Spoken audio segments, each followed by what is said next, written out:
اعوذ باللہ من الشیطان الرجیم بسم اللہ الرحمن الرحیم۔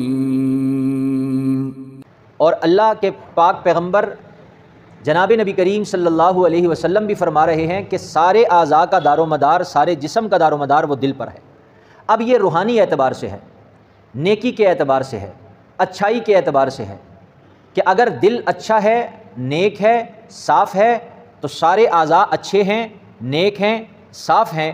اور اگر دل گندا ہو گیا، دل گناہگار ہو گیا اور دل کے اندر برائی آ گئی، دل کے اندر فساد آ گیا تو فرمایا سارا جسم فساد کے اندر مبتلا ہو جائے گا۔ اور بڑی خوبصورت مثال دے کر سمجھایا، فرمایا میرے صحابہ جیسے لوہے کو پانی لگنے سے زنگ لگ جاتا ہے اور زنگ لگنے کے بعد لوہا ناکارہ ہو جاتا ہے، فرمایا ایسے ہی گناہ کرنے سے آدمی کے دل کو زنگ لگ جاتا ہے اور زنگ لگنے کے بعد دل بھی ناکارہ ہو جاتا ہے۔ اور پھر فرمایا ان فی الجسد مضغہ، دوسری جگہ فرمایا کہ سارے جسم کے اندر ایک گوشت کا لوتھڑا ہے، اذا صلحت صلح الجسد کلہ، جب وہ صحیح رہتا ہے، ٹھیک رہتا ہے، درست رہتا ہے تو سارے اعضاء ٹھیک چلتے ہیں، درست چلتے ہیں۔ اور وَإِذَا فَسَدَتْ فَسَدَ الْجَسَدُ كُلُّهُ، اور جب وہ فساد میں مبتلا ہو جائے، خراب ہو جائے تو فرمایا پھر سارے اعضاء خراب ہو جاتے ہیں۔ صحابہ متفکر ہوئے، پریشان ہوئے، متجسس ہوئے کہ ایسا کیا، وہ کون سا لوتھڑا ہے؟ تو اس سے پہلے کہ کوئی صحابی حضور سے سوال کرتا، حضور سے پوچھتا کہ یا رسول اللہ اس گوشت کے لوتھڑے کی تخصیص بھی فرما دیں، بتا دیجئے کہ وہ کیا ہے، تو آپ صلی اللہ علیہ وسلم کے صحابہ کے پوچھنے سے پہلے حضور نے فرمایا الا، خبردار وہ کوئی اور نہیں، الا وہی القلب، خبردار وہ دل ہے۔ 3 مرتبہ فرمایا وہ دل ہے، وہ دل ہے۔ اب ضرورت اس بات کی ہے کہ ہم سب اپنے من کے اندر جھانک کر دیکھیں کہ ہمارے دل کی جو سمت ہے، ہمارے دل کا جو رخ ہے وہ کس طرف ہے؟ دنیا کی خواہشات پوری کرنے کی طرف ہے یا اللہ کی محبت کی طرف ہے؟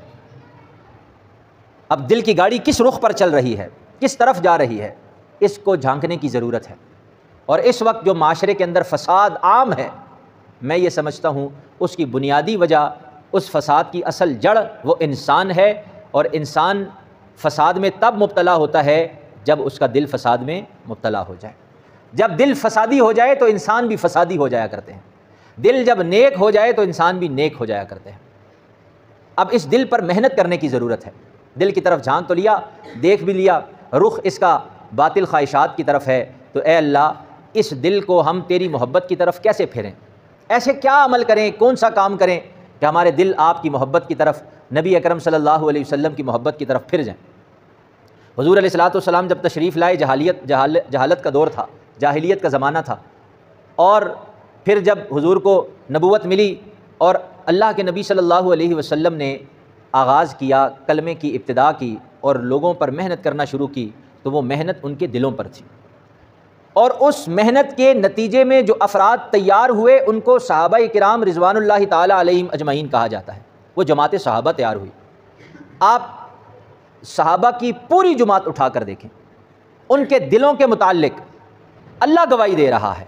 یہ اللہ کہہ رہے ہیں کہ میں نے ان کے دلوں کا امتحان لیا، اولئک الذین امتحن اللہ قلوبہم۔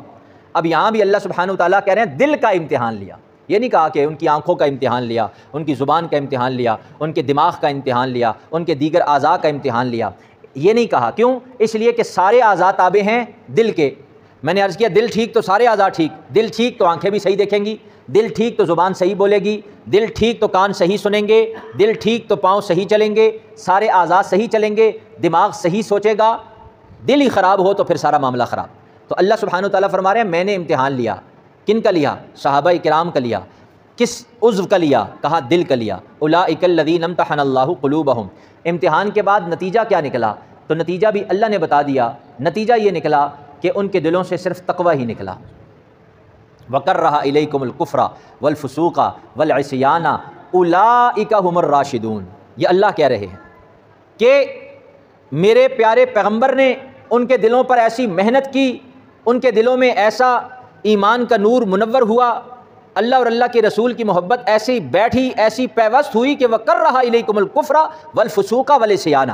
قرآن گواہی دے رہا ہے کہ ان کو نفرت ہو گئی کفر سے،